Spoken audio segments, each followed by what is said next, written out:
Hello everyone, welcome to my channel step up classes. नमस्कार साथियों, स्वागत है एक बार फिर से आप सभी का मेरे चैनल स्टेप अप क्लासेस पर। फ्रेंड्स, मैंने यूपीटीजीडी और पीजीडी केमिस्ट्री के लिए एक आपको दो वीडियोस के अंदर पूरे इनऑर्गेनिक केमिस्ट्री का ट्रेंड्स लेके आया हूँ कि इनऑर्गेनिक केमिस्ट्री में एलिमेंट्स में कैसा ट्रेंड्स होता है, टॉप टू बॉटम यानी एक ग्रुप में नीचे जाते हुए कैसे कोई चीज़ इंक्रीज या डिक्रीज होती है। डिफरेंट प्रॉपर्टीज़ के साथ देखेंगे, जिसमें हम आयनिक रेडियाई लेने वाले हैं, सोल्युबिलिटी वगैरह, मेल्टिंग पॉइंट, बॉइलिंग पॉइंट, ये सभी प्रॉपर्टीज़ के साथ हम देखेंगे ट्रेंड्स की टॉप टू बॉटम कैसे वो चीज़ें डिफर होती हैं। लेकिन फ्रेंड्स, एक चीज़ और जरूर होती है केमिस्ट्री में, जो सबसे ज़्यादा होती है वो होती है एक्सेप्शन। जनरली हम ये देखते हैं कि मान लो कोई ऑर्डर है, वो टॉप टू बॉटम क्या हो रहा है, इंक्रीज हो रहा है, लेकिन उसमें कोई ना कोई बीच के एक दो एलिमेंट्स ऐसे होते हैं जो उस ऑर्डर को फॉलो नहीं करते, तो वो एक्सेप्शन हो जाते हैं, वो हमारे लिए अपवाद का कारण बनते हैं। तो वो चीज़ हमें हाईलाइट करनी है, वो चीज़ हमें निकालनी है कि भाई ये जो ट्रेंड्स है चल तो सीधे तरीके से रहा था, लेकिन इसके दो जो बीच के एलिमेंट्स है ये इसको फॉलो नहीं कर रहे, तो वो एक्सेप्शन हो जाते हैं। इस वीडियो में फ्रेंड्स पी ब्लॉक और डी ब्लॉक सबके कराने वाला हूँ, ट्रेंड्स एंड एक्सेप्शन। एक बात और, एस ब्लॉक की वीडियो ऑलरेडी चैनल पर अपलोड है, आप उसे देख लीजिएगा। चलिए फिर शुरू करते हैं पी ब्लॉक से। तो पी ब्लॉक में देखिए, पहले हम देखेंगे ग्रुप नंबर 13A, जिसे हम ग्रुप नंबर 13 भी कह सकते हैं, 3A कहते हैं, और group number 14 modern periodic table के हिसाब से, आज के हिसाब से ग्रुप नंबर 14 और 13 है। ठीक, तो सबसे पहले हम प्रॉपर्टी देखने वाले हैं order of ionic radii. Ionic radii का ऑर्डर देखो, आयनिक रेडियाई का ऑर्डर सेम इसी तरह से होता है जैसे कि एटॉमिक रेडियाई होता है। जनरली क्या होता है, टॉप टू बॉटम इंक्रीज होता है, नीचे जाते हुए बढ़ता है, टॉप टू बॉटम इंक्रीज होता है। लेकिन अगर हम देखें, जैसे कि हमारे ग्रुप नंबर 13 के जो एलिमेंट्स हैं वो है बोरोन, एल्यूमिनियम, गैलियम, इंडियम और टेलुरियम। इनमें होना तो क्या चाहिए था, टॉप टू बॉटम इंक्रीज होना चाहिए था, जैसे एटॉमिक रेडियाई भरती है ऐसे ही, क्योंकि आयनिक जो है इनके लगभग सेम है।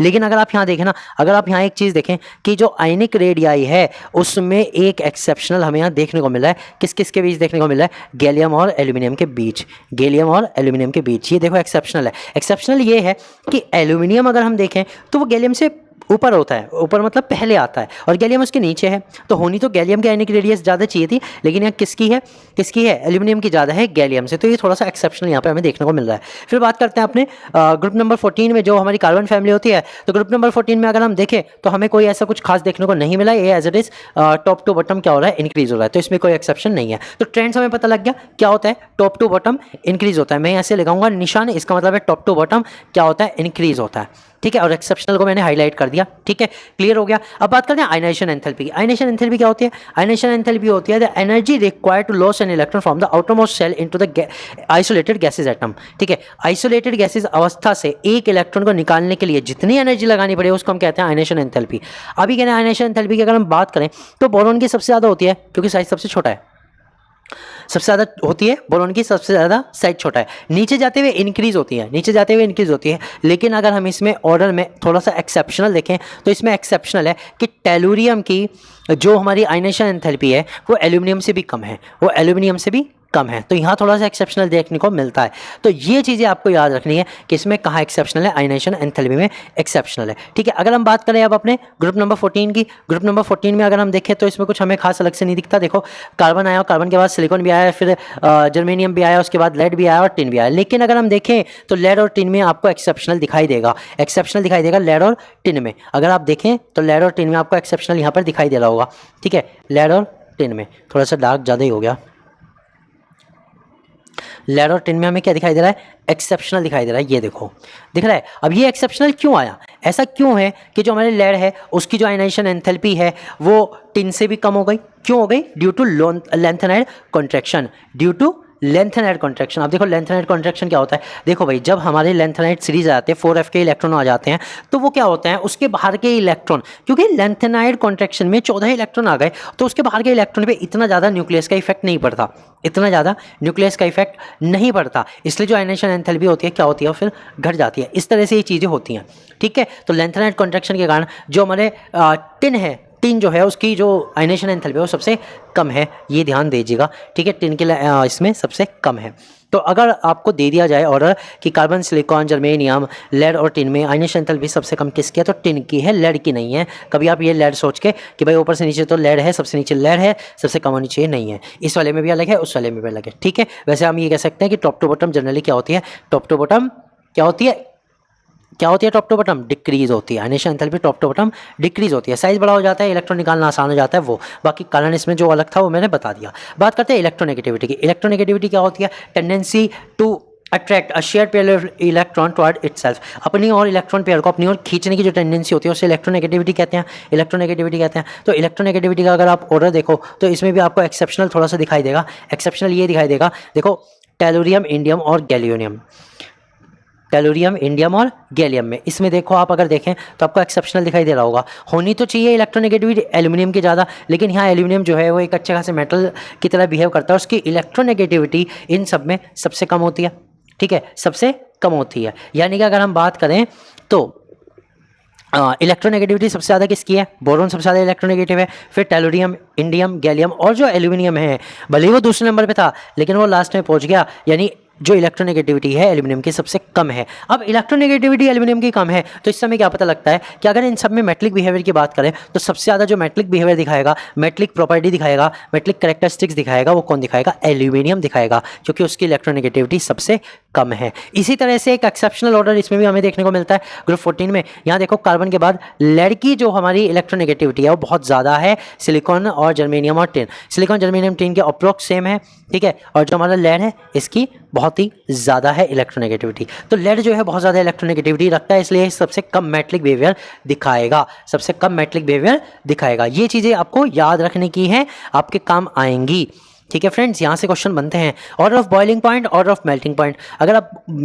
बॉइलिंग पॉइंट की बात करें तो बोरोन का सबसे ज़्यादा छोटा काम, छोटा साइज़ है, पैकिंग एफिशिएंसी अच्छी खासी है, तो इसलिए ये तो सीधे सीधे पता लग गया। ग्रुप नीचे जाते हुए क्या हो रहा है, नीचे जाते हुए डिक्रीज हो रहा है, बॉइलिंग पॉइंट क्या हो रहा है, नीचे जाते हुए डिक्रीज हो रहा है, ओके, इसमें भी डिक्रीज हो रहा है, इसमें भी डिक्रीज हो रहा है। कार्बन का एक्सेप्शनली बहुत ज़्यादा होता है, वेरी हाई होता है, ठीक है, ये ध्यान देना। कार्बन का अगर हम बात करें कार्बन वगैरह में, उसमें डायमंड वगैरह में बहुत ज़्यादा होता है कार्बन का जो बॉइलिंग पॉइंट होता है वो। बॉइलिंग पॉइंट क्या है, ये तो बॉईल करना तो बहुत महाभारत हो जाती है, इसका मेल्टिंग पॉइंट ही इतना ज़्यादा होता है, ठीक है। तो समझ गए ना, नीचे जाते हुए क्या होता है, बॉइलिंग पॉइंट जनरली डिक्रीज होता है। मेल्टिंग पॉइंट की बात करें सेम सेम है, अप्रॉक्सीमेटली सेम है, ये भी क्या होता है, नीचे जाते हुए डिक्रीज होता है, नीचे जाते हुए क्या होता है, डिक्रीज होता है। लेकिन यहाँ भी हमें एक एक्सेप्शनल देखने को मिल रहा है, एक्सेप्शनल देखने को मिल रहा है कि टेलुरियम जो है सबसे एक्सेप्शनल बिहेवियर दिखा रहा है। तो अगर हम यहाँ देखें तो टेलुरियम ने आयनाइजेशन एंथैल्पी में अलग बिहेवियर दिखाया, इलेक्ट्रोनेगेटिविटी में अलग बिहेवियर दिखाया, और मेल्टिंग पॉइंट में भी टेलुरियम ने अलग बिहेवियर दिखाया है, ठीक है। बाकी इसमें सेम है, जैसा मेल्टिंग पॉइंट वैसे बॉइलिंग पॉइंट, बस एसएन का ज़्यादा हो गया, एसएन का सबसे कम हो गया। क्यों? क्योंकि लेंथ नेट कॉन्ट्रैक्शन के कारण एसएन का, टिन का जो मेल्टिंग पॉइंट है वो कम होता है। बात करते हैं ऑर्डर ऑफ डेंसिटी की। ऑर्डर ऑफ डेंसिटी हमारी क्या होता है, ऑर्डर ऑफ डेंसिटी देखो नीचे जाते हुए इंक्रीज होती है, साइज बढ़ गया, दैट्स इट।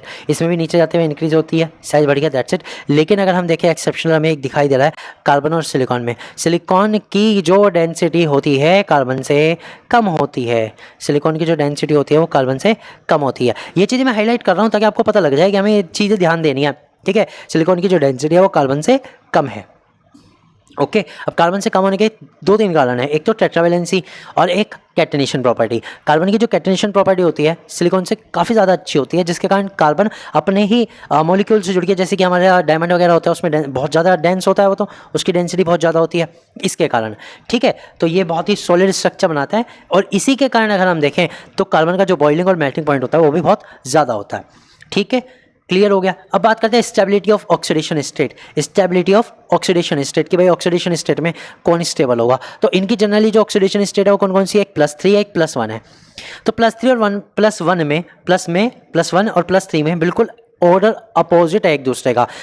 +3 ऑक्सीडेशन स्टेट में सबसे ज़्यादा स्टेबल कौन है, B3 सबसे ज़्यादा स्टेबल है, B3 पॉजिटिव सबसे ज़्यादा स्टेबल है, ठीक है, ओके। लेकिन अगर हम B पॉजिटिव की बात करें सबसे कम स्टेबल है, लेस स्टेबल, ठीक। तो ये B+ में तो सबसे कम स्टेबल है, टेलुरियम सबसे ज़्यादा स्टेबल है, और अगर हम 3 पॉजिटिव की स्टेट की बात करें तो बोरोन सबसे ज़्यादा स्टेबल है, ठीक है। सबसे ज़्यादा इंपॉर्टेंट चीज़ें थी फ्रेंड्स, ये प्रॉपर्टी जो थी सबसे ज़्यादा इंपॉर्टेंट थी। इसमें जो भी जहाँ भी एक्सेप्शन आया मैंने आपको बता दिया, ठीक है। इन चीज़ों को आपको याद रखना है, और याद करके इन्हें ध्यान से अपने पास नोट कर लेना, तभी आपके क्वेश्चन सॉल्व हो सकते हैं एग्जाम में, नहीं तो हो नहीं पाएंगे। अगर आप इनको बस सुनोगे और छोड़ दोगे ना तब नहीं होंगे, आपको इन्हें एक बार अपने पास भी बनाने पड़ेंगे, ठीक है। चलो अब बात करते हैं ऑर्डर ऑफ स्टेबिलिटी ऑफ किसकी, oxidation state of group 14 elements. तो देखो इसमें क्या होता है, इसमें 4 की +4 की सबसे ज़्यादा है, +2 में लेड की सबसे ज़्यादा है, मतलब ये ऑर्डर उल्टा ही है। अब हमें एक चीज़ देखने को मिलती है यहाँ पे, इन दो से हमें एक चीज़ समझ में आती है कि ग्रुप 13 में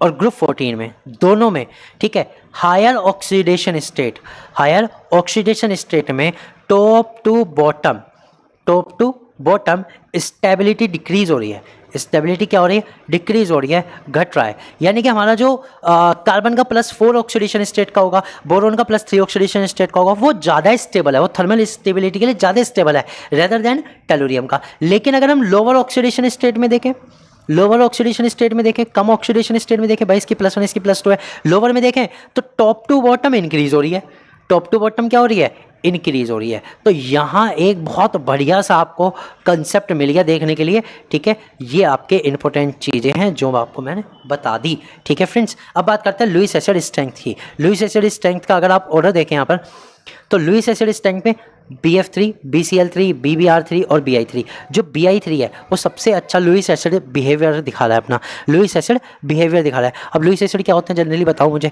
जो सबसे जल्दी इलेक्ट्रॉन गेन कर सकें, सबसे जल्दी इलेक्ट्रॉन गेन कर सकें, ठीक है, वो सबसे अच्छे लुईस एसिड होते हैं। तो BI3 जो होता है सबसे अच्छा लुईस एसिड होता है।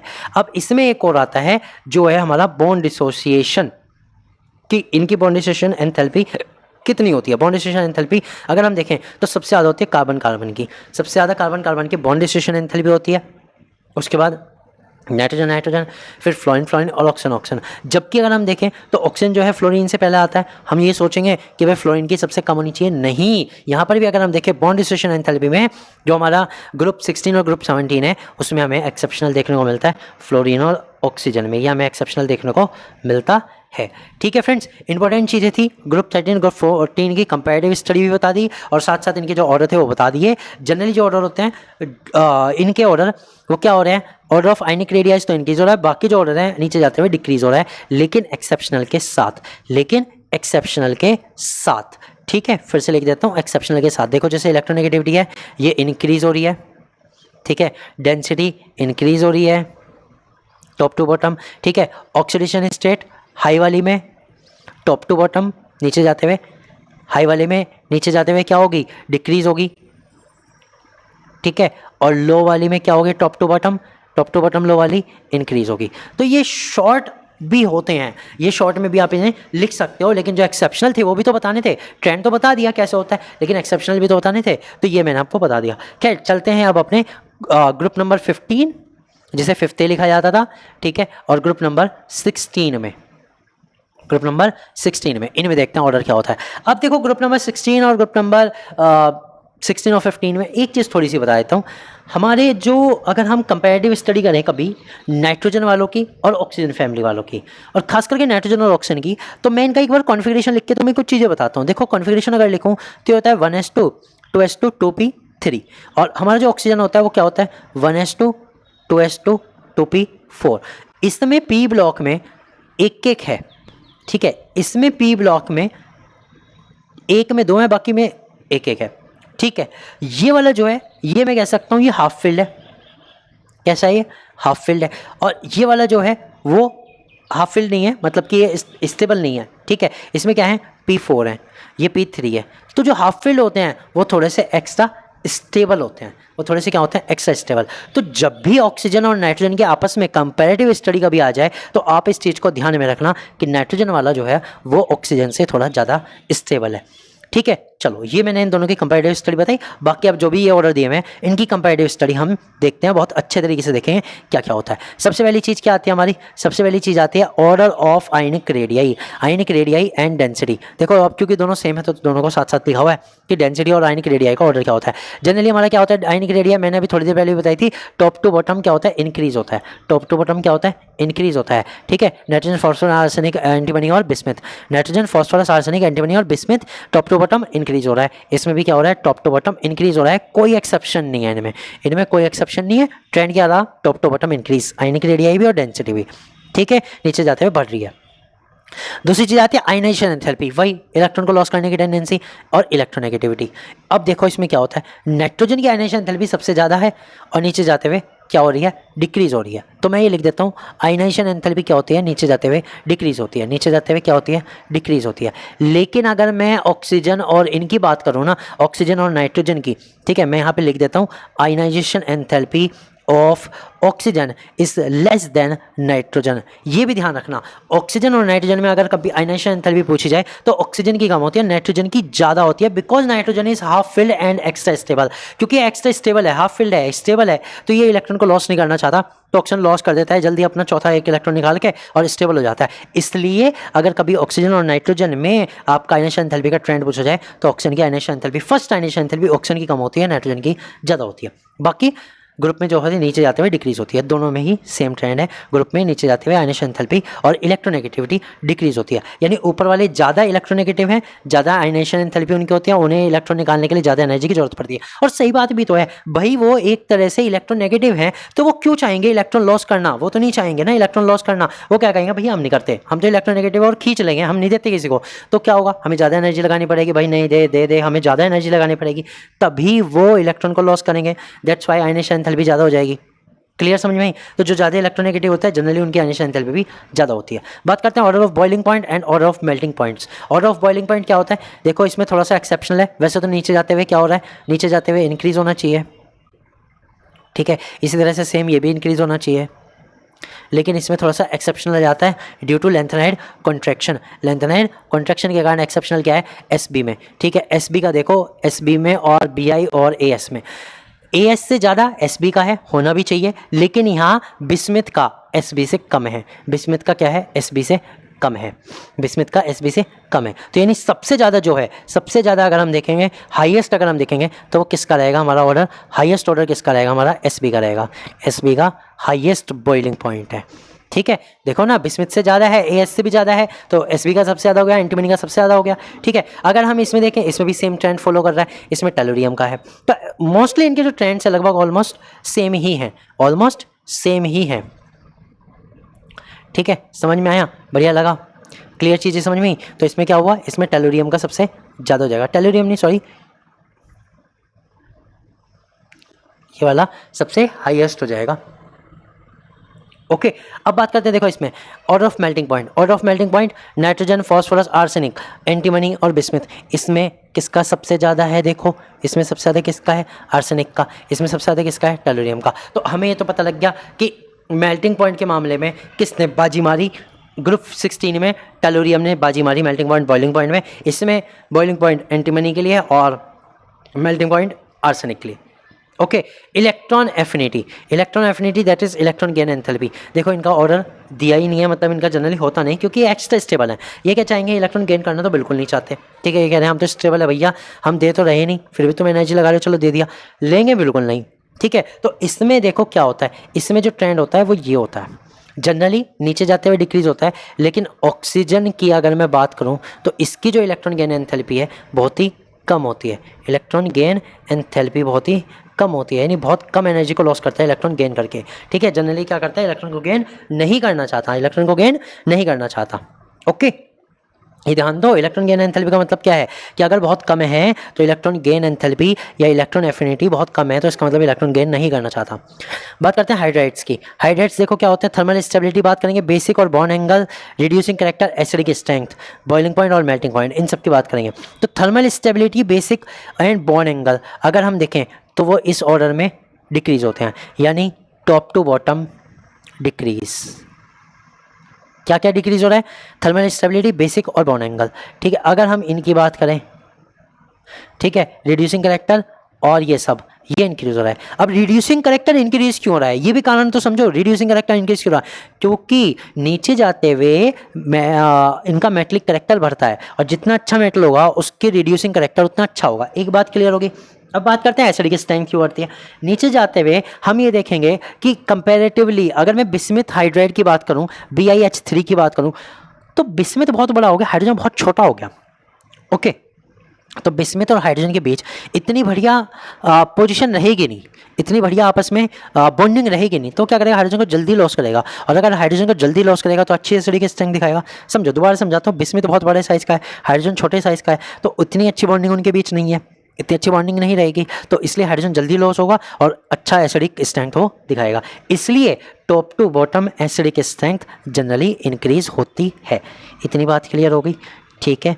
ओके ओके, अब एक बात इसी के कारण जो थर्मल स्टेबिलिटी थी वो डिक्रीज़ हुई थी, क्योंकि अगर नीचे वाला बॉन्ड जल्दी टूट रहा है, उसमें से हाइड्रोजन जल्दी निकल रही है, तो थर्मल स्टेबिलिटी यानी गर्म करते ही तो वो जल्दी पिघलेगा, तो थर्मल स्टेबिलिटी कम हो गई।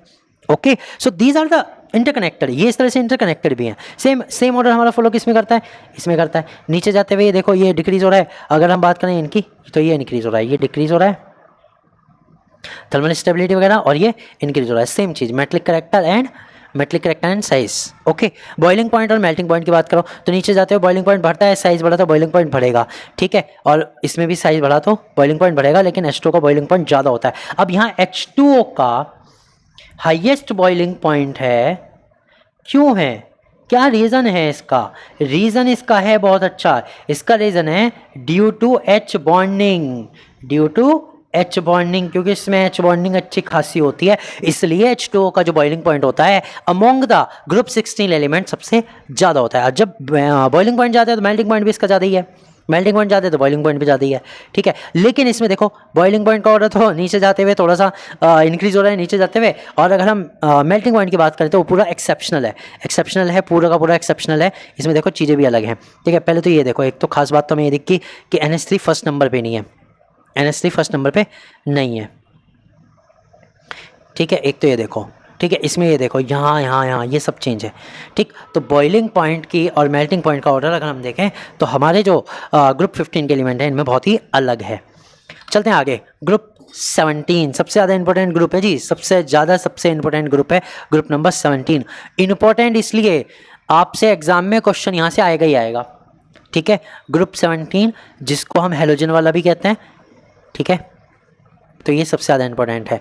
बात करते हैं देखो प्रॉपर्टीज़ की, ग्रुप 17 की प्रॉपर्टी, आयनिक रेडिया और डेंसिटी। मुझे बताओ नीचे जाते हुए इंक्रीज होती है या डिक्रीज? नीचे जाते हुए क्या होती है, आयनिक रेडियस हमेशा बढ़ती है, साइज बढ़ता है, आयनिक रेडियाई भी इंक्रीज होती है, ठीक है, नीचे जाते हुए इंक्रीज हो रही है।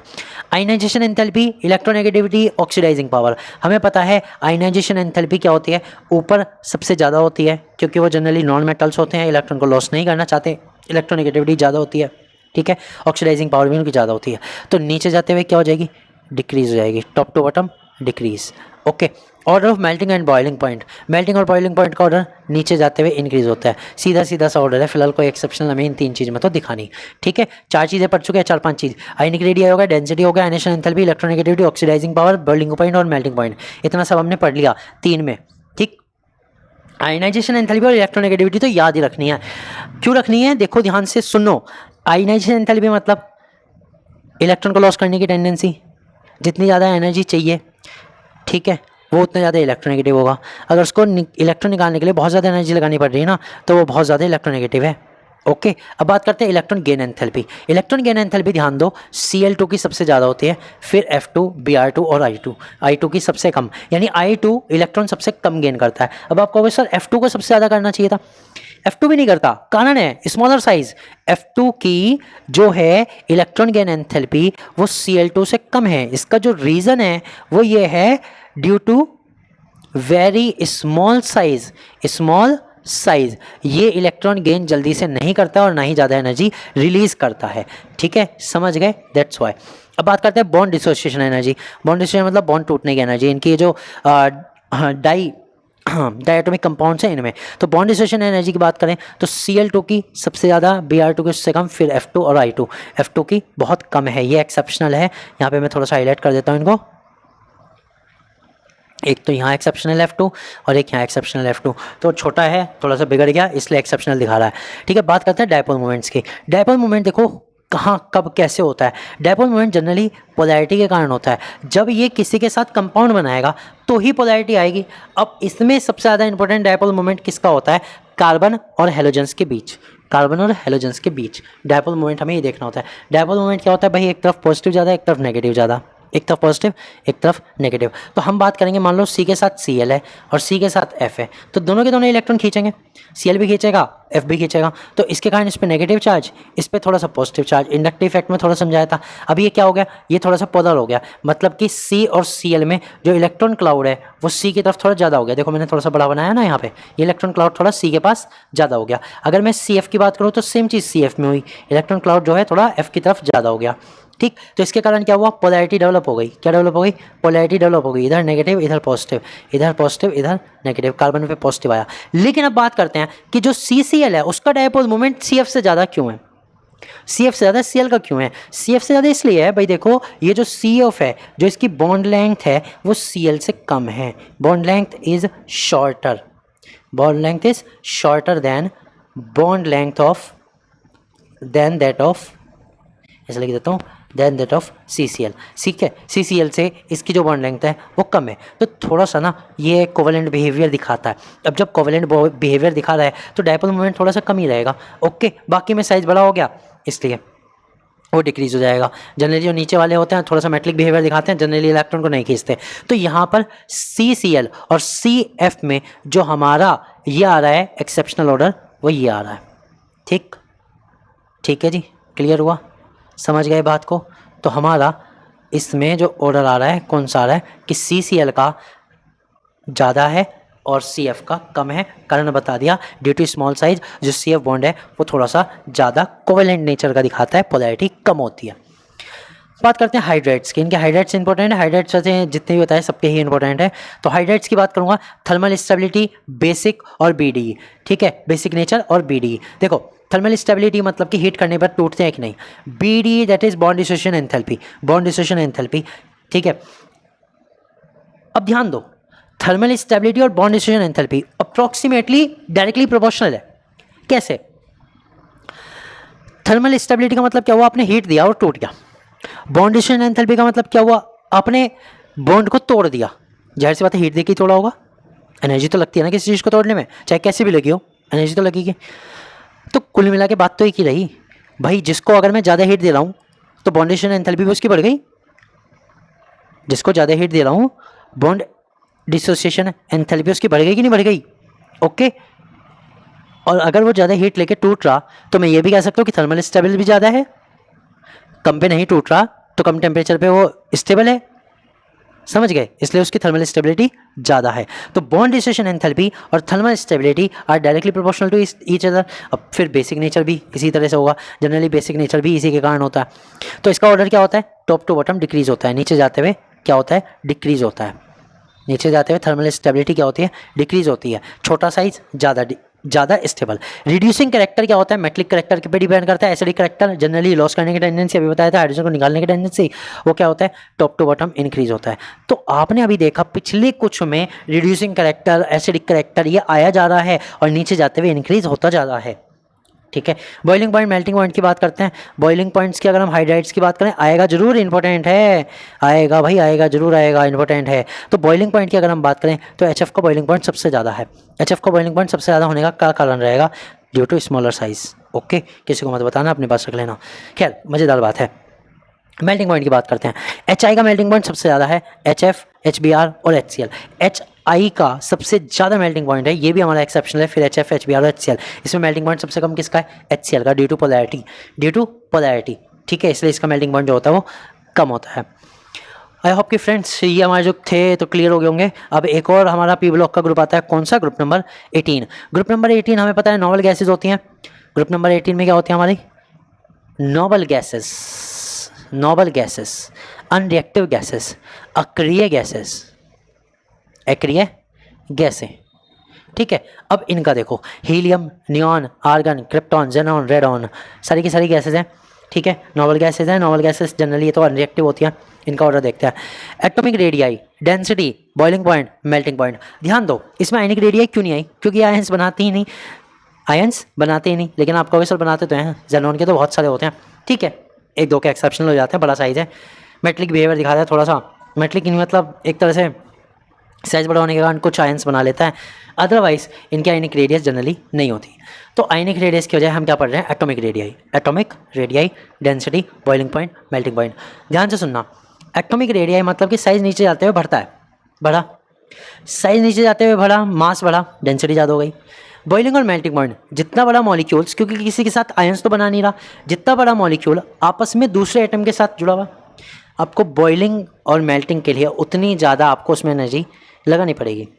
ठीक है, इसलिए ये सारे के सारे ऑर्डर नीचे जाते हुए इंक्रीज होते हैं। क्या होता है, इंक्रीज। अब बात करते हैं लिक्विफैक्शन एंड कंडक्शन की। लिक्विफैक्शन मतलब लिक्विफिकेशन करने का प्रोसेस कि कितनी जल्दी लिक्विफाइड होती है, और कंडक्शन मतलब चालकता, इनमें चालकता क्या होती है। तो नीचे जाते हुए ये भी इंक्रीज होता है, यानी जो नीचे वाली गैसें हैं वो बहुत जल्दी लिक्विफाई हो सकती है रेदर देन ऊपर वाली गैसेस के। Ionization enthalpy, electronegativity. Ionization enthalpy की बात करूँ तो इलेक्ट्रॉन लॉस करने के लिए कितनी एनर्जी लगानी पड़ेगी, इलेक्ट्रोनेगेटिविटी कि किसी इलेक्ट्रॉन पेयर को शेयर कर मतलब एक्वायर करने की टेंडेंसी क्या है। तो जाहिर सी बात है ये तो ग्रुप में नीचे जाते हुए डिक्रीज ही होती है, ठीक है, क्योंकि ऊपर वाले सबसे ज़्यादा आयनाइजेशन एंथैल्पी ऊपर वालों की होती है, नीचे वाले डिक्रीज हो जाती है। नीचे जाते हुए साइज बढ़ जाता है, इलेक्ट्रॉन निकालने की टेंडेंसी रखते हैं, आयनाइजेशन एंथैल्पी घट जाती है। इलेक्ट्रॉन एफिनिटी और इलेक्ट्रॉन गेन एंथैल्पी। देखो इसमें इलेक्ट्रॉन एंथैल्पी की बात करूँ अगर मैं, तो एंथैल्पी हीलियम के लिए सबसे कम है, लोवेस्ट है।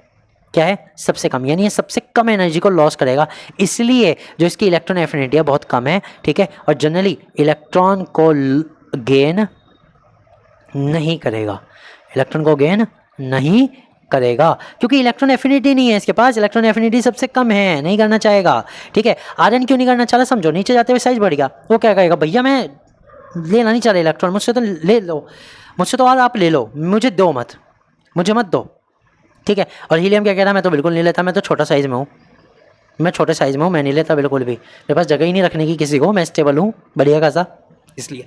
समझ गए, ये चीज़ें थे, ये फैक्टर्स थे फ्रेंड्स।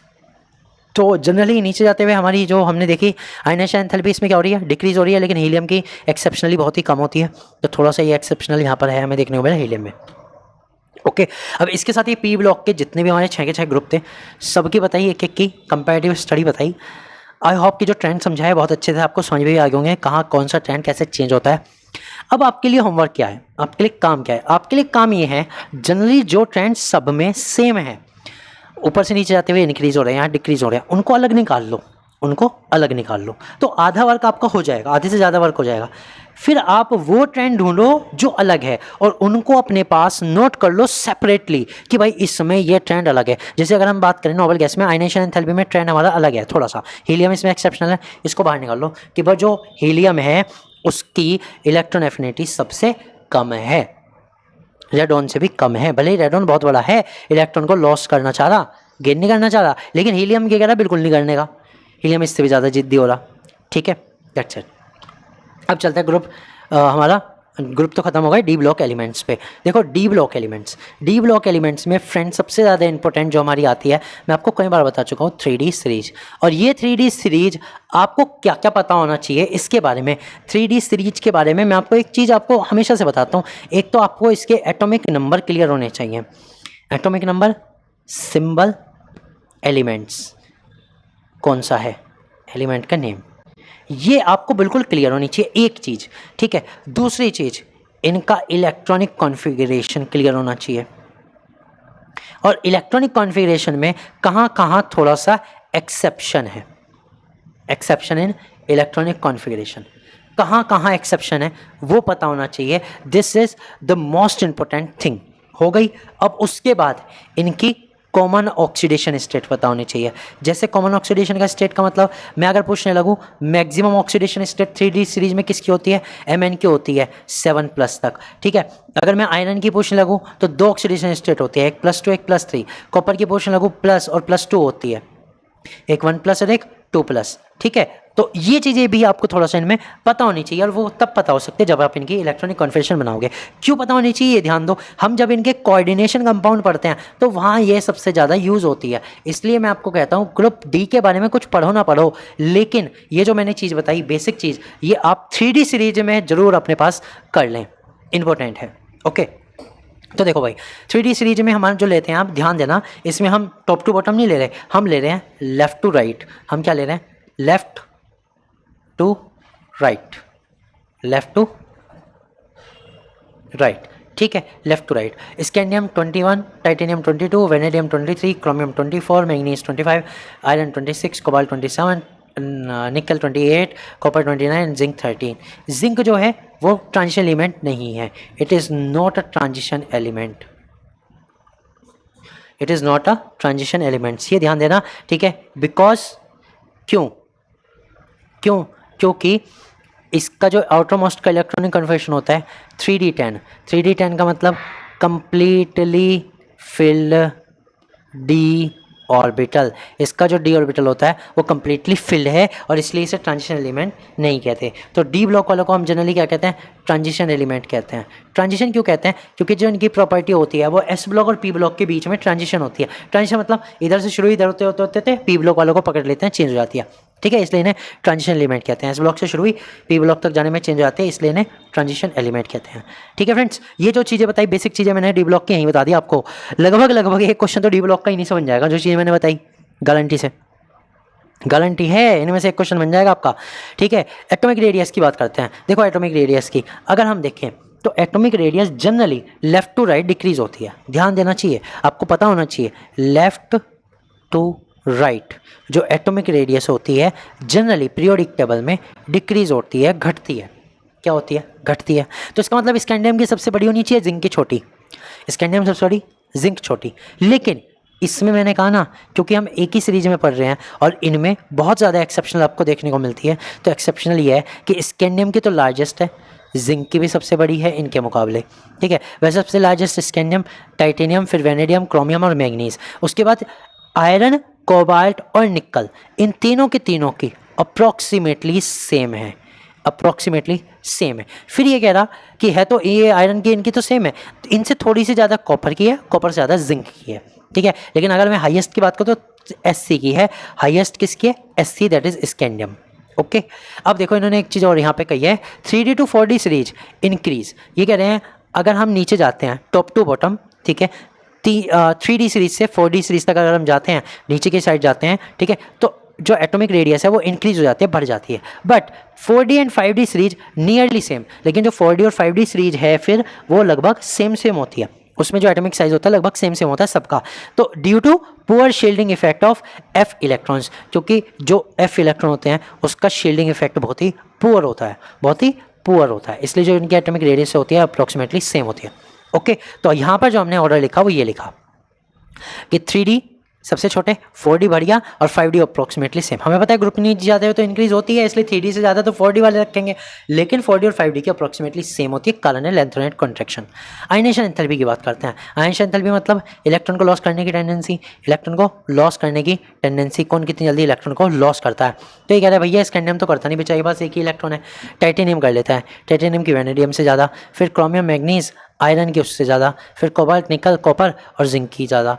ठीक है, तो ये थोड़ा सा एक्सेप्शनल है पूरे के पूरे में, आपको आयनेशन एंथैल्पी इसमें ध्यान देनी पड़ेगी। लेकिन जनरली मैं बताता हूँ इसका आयनेशन एंथैल्पी का ट्रेंड नहीं आता, ये जो ट्रेंड है वो जनरली नहीं पूछा जाता। क्यों? क्योंकि हमें पता है इसमें बहुत ही ज़्यादा डिस्क्रिपेंसी है, कभी बढ़ रहा है कभी घट रहा है, इसलिए डिस्क्रिपेंसी ज़्यादा है, इसलिए जनरली ये ट्रेंड्स नहीं पूछा जाता। फिर भी हमने थोड़ा सा देख लिया, हम ट्रेंड इतने सारे देख रहे हैं तो इसका भी देख लिया आयनेशन एंथैल्पी का। बाकी रीज़न क्या होता है, रीज़न एक ही है कि अगर कोई साइज़ बड़ा है, ठीक है, जनरली कोई एटम जिसका साइज़ बड़ा है उसकी आयनेशन एंथैल्पी कम होती है, जल्दी इलेक्ट्रॉन को लॉस कर सकता है। ठीक, बात करते हैं डेंसिटी की। किसकी? डेंसिटी की। डेंसिटी होती है घनत्व। घनत्व की बात करते हैं भारी एलिमेंट से अच्छे खासे, तो जनरली हमारे नीचे जाते हुए ये इंक्रीज़ होती है। क्या होती है? इंक्रीज़ होती है, इंक्रीज़ होती है। लेकिन ये कह रहा है जिंक की जो डेंसिटी होती है कॉपर से कम है, ठीक है, निकल की कॉपर से ज़्यादा है, कोबाल्ट और निकल की सेम है। तो एक्सेप्शनल आपको थोड़ा सा जो देखने को मिल रहा है सिर्फ और सिर्फ कोबाल्ट, निकल, कॉपर और जिंक में देखने को मिल रहा है। ठीक है, तो हाईएस्ट अगर हम देखें तो हाईएस्ट डेंसिटी किसकी है? कॉपर की है। मैं लिख देता हूँ यहाँ पे, हाईएस्ट डेंसिटी यहाँ किसकी आ रही है? कॉपर की आ रही है।